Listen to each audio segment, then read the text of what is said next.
Hello guys, this is Urvashi God and you're watching my channel about literary terms. So firstly we talking about irony. कल हमने पढ़ा था उससे पहले हमने पढ़ा था पैराडॉक्स. पैराडॉक्स में होता है अपोजिट मीनिंग्स. एंटीथीसिस पढ़ा, वो भी अपोजिट मीनिंग वाला ही है. और हम पैराडॉक्स में क्या होता है कि मीनिंग वो होते हैं अपोजिट में होते हैं. ठीक है. ऑक्सीमोरन पढ़ा, उसमें भी मीनिंग क्या होते हैं अपोजिट में होते हैं. आयरनी में क्या होता है व्यंग्य कहना, यानी कि आप किसी को कुछ कह रहे हो पर वो चीज उसने वो चीज अच्छी नहीं की है पर आप उसको वो अच्छे वे में कह रहे हो. हाँ बड़ा सुंदर दिख रहा है. मतलब कोई नाज नखरे करता है तो अपन उसको कहते हैं हाँ बस अब हो गया, तैयार होना इतना ही बहुत है. तो मतलब हम क्या कहते हैं व्यंग्य में कि बस अब हो गया, अब तू कितना ही तैयार होगा, कितना ही हो जा, कैसे भी अच्छा लगे नहीं लगे, वो एक हर किसी की पर्सनैलिटी पे होती है. या हमें कहीं जाने की जल्दी होती है और हमारे साथ कोई जाने वाला होता है और वो तैयार हो रहा होता है तो हम उसको कहते हैं सब तेरे को ही देखेंगे क्या, और किसी को नहीं देखेंगे क्या जो इतना रेडी हो रहा है. तो हम उस वे में उसको बोलते हैं व्यंग्य करना. आयरनी इज की व्यंग्य करना. ये बहुत यूज हुआ है. अगर आप शेक्सपियर के प्लेज देखें उसमें अगर कोई मिस्टीरियस प्लेज हैं या कुछ भी है उनमें यूज हुआ है आयरनी. पोएम्स में भी करते हैं पोइट्स यूज आयरनी को. बट इसमें क्या होता है कि हम जो कहना चाह रहे हैं वो थोड़ा उसका जो वे है वो वे थोड़ा डिफरेंट होता है कि हम कुछ कह के कुछ उस सामने वाले को समझा भी देते हैं.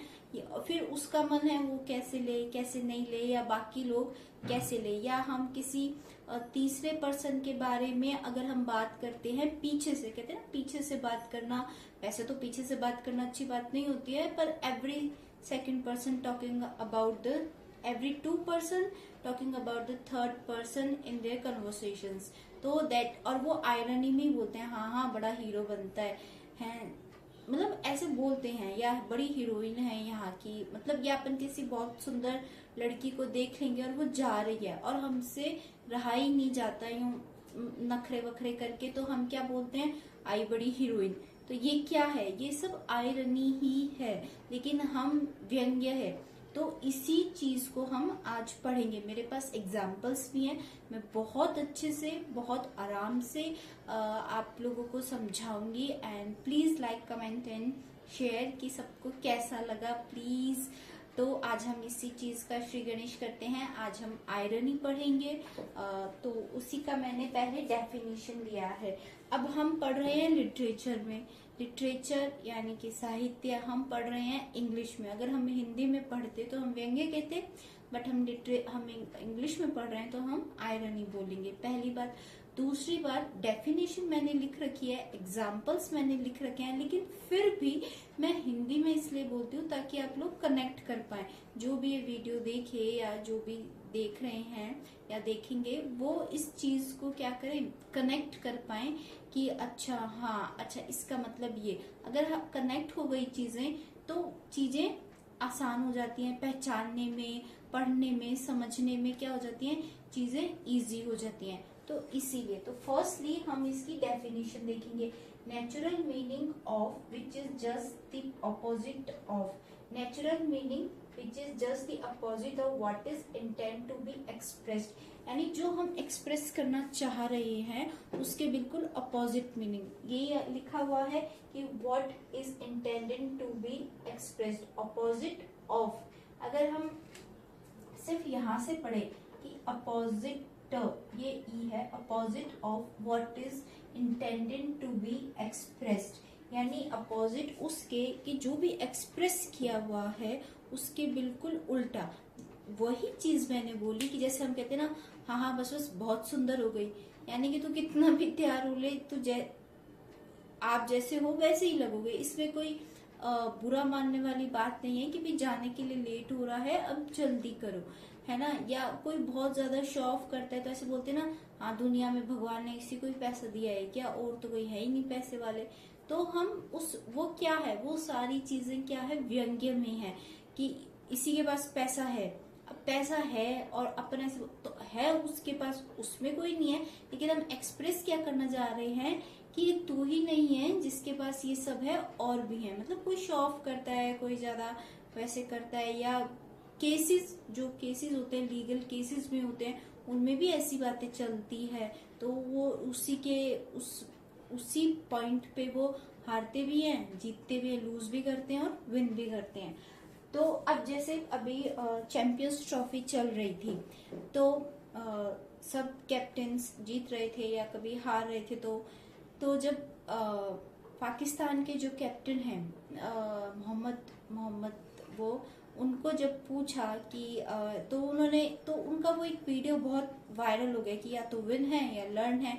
अब सब ने इस पे मजाक बनाना शुरू कर दिया, व्यंग्य किए, ये सब किया। तो ये सब चीजें चलती रहती है। व्यंग्य तो आप जब बर्थ लेते हैं, व्यंग्य ऐसी चीज है, आप जब इंसान का इस धरती पे जन्म होता है तब से लेके एंड तक उस पे व्यंग्य होते ही रहते हैं। ऐसा एक दिन नहीं होता कि उस पे किसी ने व्यंग्य नहीं किया हो। जैसे कोई भी मतलब किसी के बेबी हुआ, अब आजकल का ट्रेंड है कि नई नई चीजें करना, उनका वो 6 मंथ्स मनाना, या तो फिर कई लोग बोल ही देते हैं इनके ही हुआ है क्या, और तो कोई है नहीं दुनिया में। या कोई मदर्स होती हैं थोड़ी ज्यादा केयरफुल होती हैं आजकल, तो ठीक है, वो उनका वे है, इसमें किसी को कोई प्रॉब्लम नहीं होनी चाहिए। तो ऐसे कहते हैं ऐ जाम्या है, और तो कोई जाम्या को नहीं। तो ये क्या है, ये सब चीजें व्यंग्य में चलती रहती हैं। यानी कि एक तुमने ही नहीं बच्चे किए, और भी लोगों ने किया, लेकिन तुम कितना ये कर रहे हो कि अब इसको एप्पल देना है, अब इसको, तो वो उनका वे है कि हम इसको हेल्दी चीजें खिलाएं। लेकिन अगर जैसे कोई चॉकलेट दे दे तो वैसे मना ही करना चाहिए, बच्चों के लिए नहीं है ये चॉकलेट आइसक्रीम्स सच में। वैसे तो बड़ों को भी थोड़ा लिमिट में खाना चाहिए।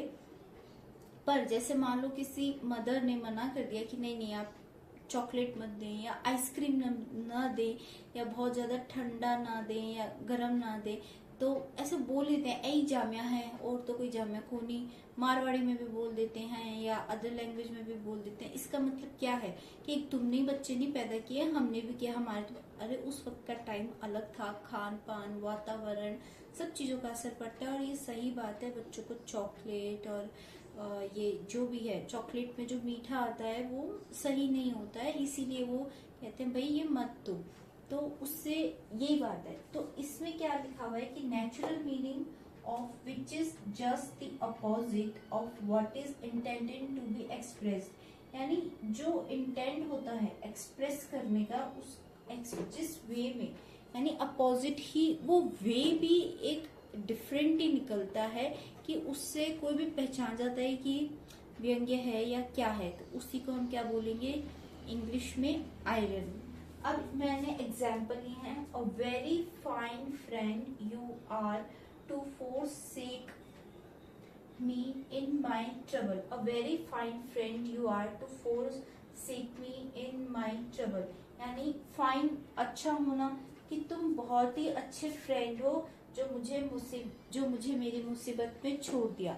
अब फ्रेंड्स में भी बहुत होता है कि सपोज फ्रेंड्स हैं या फ्रेंड का ग्रुप है, तो उसमें अगर किसी को प्रॉब्लम हुई तो सबने साथ छोड़ दिया कि नहीं भाई इस तेरी समस्या में हम तेरा साथ नहीं देंगे। या कभी कोई पैसे की जरूरत पड़ी तो किसी ने मना कर दिया, और उसी फ्रेंड ने जब उनको टाइम मिला तो बहुत हेल्प की। पर अब वो नहीं कर रहे हैं क्योंकि उसने कुछ एक्सपेक्ट किया था कि अगर मेरे पास प्रॉब्लम आई तो मेरे फ्रेंड साथ देंगे, लेकिन उन्होंने क्या किया, साथ नहीं दिया। तो ये अगर एक फ्रेंड बोल रहा है अपने ही फ्रेंड को या अपने फ्रेंड जो उसका ग्रुप है उसको कि a very fine friend you are to forsake me in my trouble, यानी कि हाँ बहुत अच्छे फ्रेंड हो, मुझे तो मेरी जो ट्रबल्स है, मेरी जो समस्याएं हैं उनके लिए तुमने मुझे छोड़ रखा है। यानी कि if I get a problem and if that problem is solved my friends but they can't help me, or they did not want to help me, or they doesn't want to help me, they do not want to help me, तो उसी के लिए है कि a very fine friend you are to forsake me in my trouble. तो ये तो बहुत इजी एग्जाम्पल है कि जैसे एक फ्रेंड है और उसका ग्रुप है, ठीक है। अब वो इस फ्रेंड ने जो पूरे ग्रुप में किसी को भी प्रॉब्लम हुई, कभी भी प्रॉब्लम हुई तो हेल्प कर दी। लेकिन जब इस एक फ्रेंड पे मतलब प्रॉब्लम्स आई तो सबने क्या किया, नहीं नहीं हम नहीं कर सकते, हमारे किसी ने बोला टाइम नहीं है, किसी ने बोला नहीं इतने पैसे के तो नहीं कर सकते, किसी ने बोला नहीं हम तो आ ही नहीं सकते, या हम तो फोन पे भी बात नहीं कर सकते, या कोई फोन ही नहीं उठा रहा है।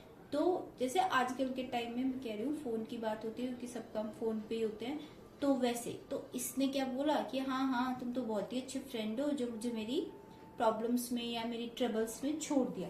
अब ये तो है सिंपल एग्जाम्पल, बट हम पढ़ रहे हैं लिटरेचर, तो मैंने एक उससे भी लिया है, एक और है, he was the cleverest general that ever lost a battle।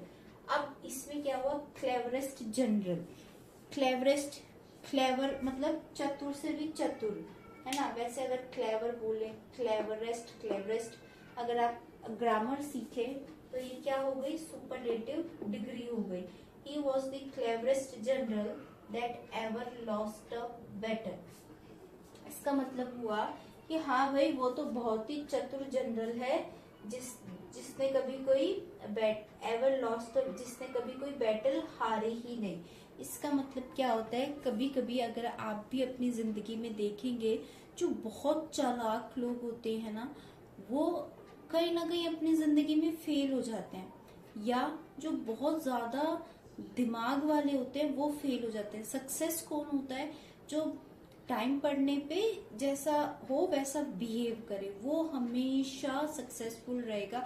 लेकिन जो यहाँ से टिपिकल रहेगा, नहीं अगर हम ऐसा करेंगे तो ऐसा हो जाएगा, ऐसा करेंगे तो ऐसा हो जाएगा, वो क्या है कि फिर उन्हीं चीजों में हो जाता है कि क्या हो गया, हम भी इंटेलिजेंट हैं। बात इंटेलिजेंस की नहीं होती है, बात होती है तुमने उस चीज को कैसे यूज किया है अपने अकॉर्डिंगली। और कभी कभी बहुत ज्यादा इंटेलिजेंट तो पीछे रह जाते हैं, और जो एकदम नॉर्मल होते हैं, ठीक है आगे ये होगा, आगे ये होगा, आगे ये कर लेंगे, नहीं होगा तो देखेंगे, मतलब यहाँ से थोड़े स्ट्रांग होते हैं।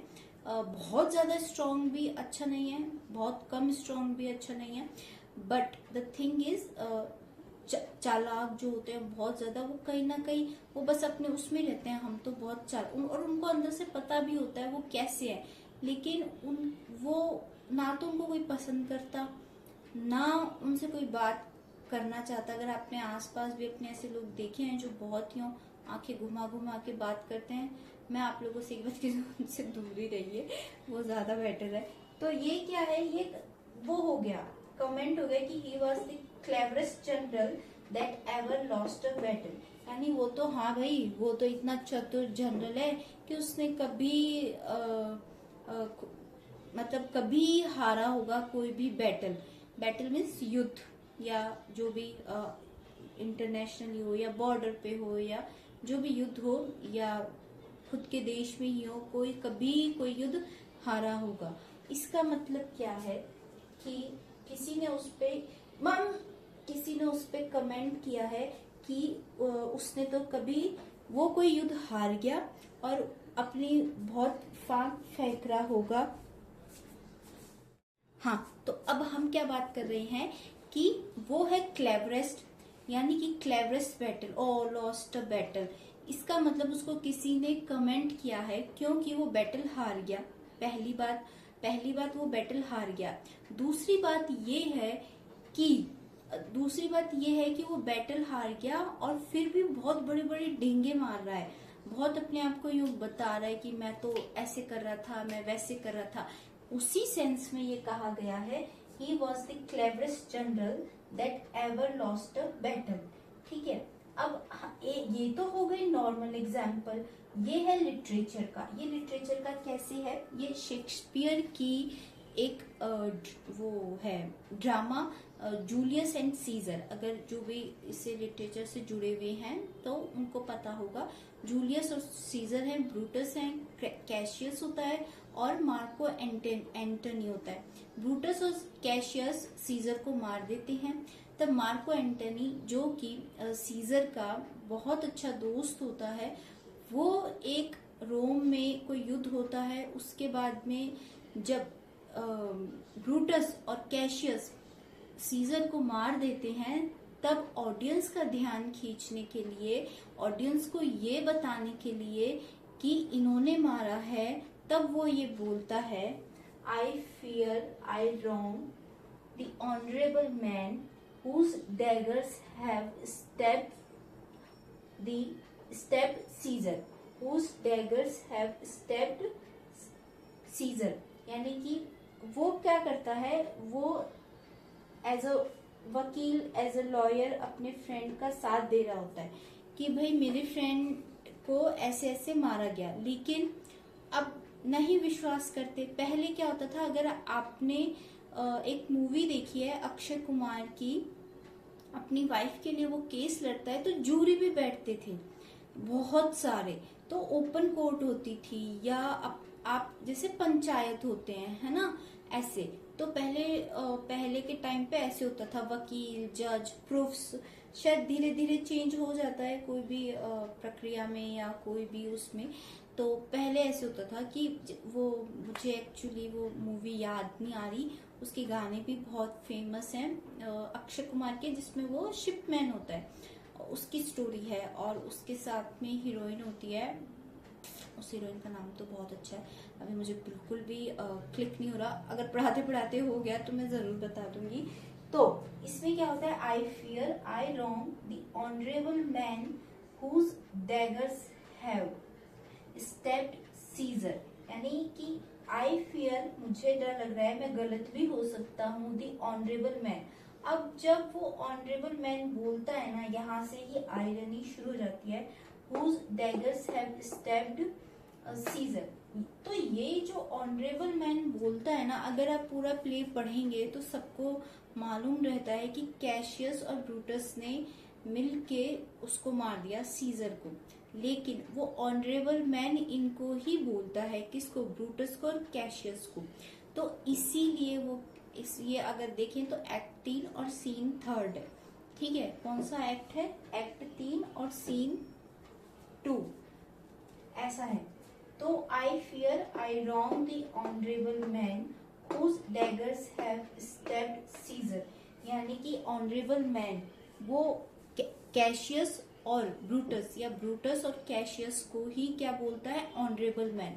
अब जब उसने ऑनरेबल मैन बोला, वो ऑडियंस को, और ऑडियंस को इसलिए बोला, या जो सुनने वाले थे वहां के, उनको इसलिए बोला ताकि वो ये समझे कि ऑनरेबल मैन बोला, और उसने जब ये लाइन बोली, इसका मतलब वो जो पूरा क्राउड था उसको अगेंस्ट करना, किसके, ब्रूटस और कैशियस के अगेंस्ट करना, क्योंकि अब सीजर तो मर चुका था, लेकिन उसका वकील बोलो या फ्रेंड जो उसका साथ है, वो मार्को एंटनी था।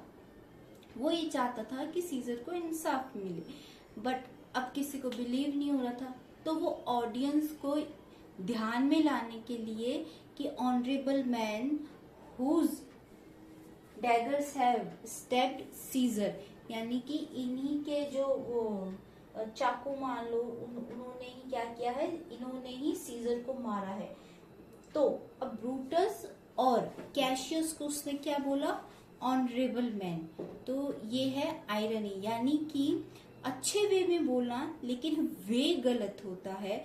बोलना अच्छे वे में। अब ऑनरेबल मैन उसको बोलते हैं जो सच में ऑनर करने लायक हो, लेकिन इसने क्या बोला, तो नेगेटिव वे में बोला, तो इसको क्या बोलते हैं, एक वे ऑफ टॉकिंग। अगर आप वो देखेंगे लिटरेरी टर्म्स, तो इनमें अगर आप वे ऑफ टॉकिंग समझ गए तो आपको क्या है, समझ में आ जाएगा कि अच्छा, अब जैसे पन है, पन हम पढ़ते हैं, तो अगर आप थोड़ा सा उसको कनेक्ट करेंगे पन को, तो वो क्या होगा, एक पहलू के दो सिक्के, यानी कि एक मीनिंग के दो अर्थ। जैसे आप बोलते हो ना, एक पहलू के दो सिक्के होते हैं। अगर जैसे मैच में देखा जाए तो हेड्स एंड टेल, और वैसे भी बोलते हैं ना, अगर कोई बात ऐसे मिस्ट्री होती है, या आप सीआईडी और देखते हैं या क्राइम पेट्रोल देखते हैं, तो इन सीरियल्स में भी आपने बहुत बार सुना होगा कि एक पहलू के दो सिक्के, यानी कि पन का मतलब वही होता है। तो ये मैंने एक एक्स्ट्रा बता दिया। वैसे पन कराऊंगी, हाइपरबोल कराऊंगी, बहुत सारी चीजें करानी है, पर आज के लिए आयरनी। तो आयरनी मैं एक बार रिपीट कर देती हूँ, आप चाहें तो स्क्रीनशॉट भी ले सकते हैं।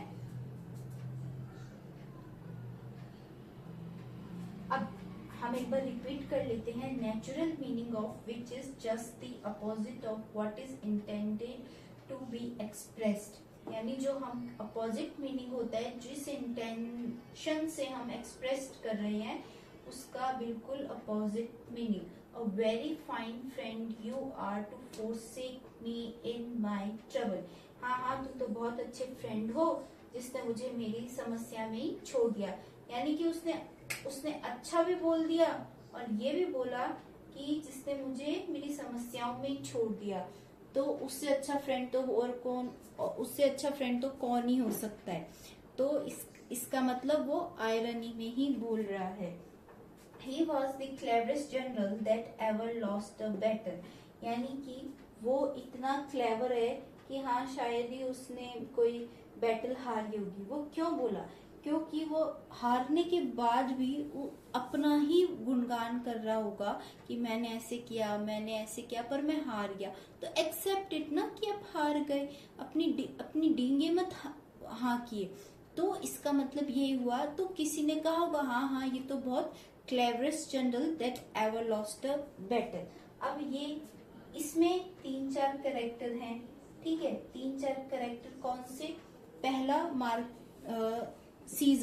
सीजर और मार्को दोनों फ्रेंड, बहुत अच्छे फ्रेंड। ब्रूटस और कैशियस का ये प्लान था कि सीजर को मारना है, तो उन्होंने मारा, लेकिन उस बात पे किसी ने विश्वास नहीं किया। तो जो राजा था या जो दरबार लगा था और जो लोग आए थे, उनका ध्यान खींचने के लिए ऑनरेबल मैन बोला ब्रूटस और कैशियस को, फिर अपनी बात रखी, फिर उनको ब्रूटस और कैशियस के अगेंस्ट करने के लिए ये बात बोली कि honourable man whose daggers have stabbed Caesar, यानी यही है वो महान आदमी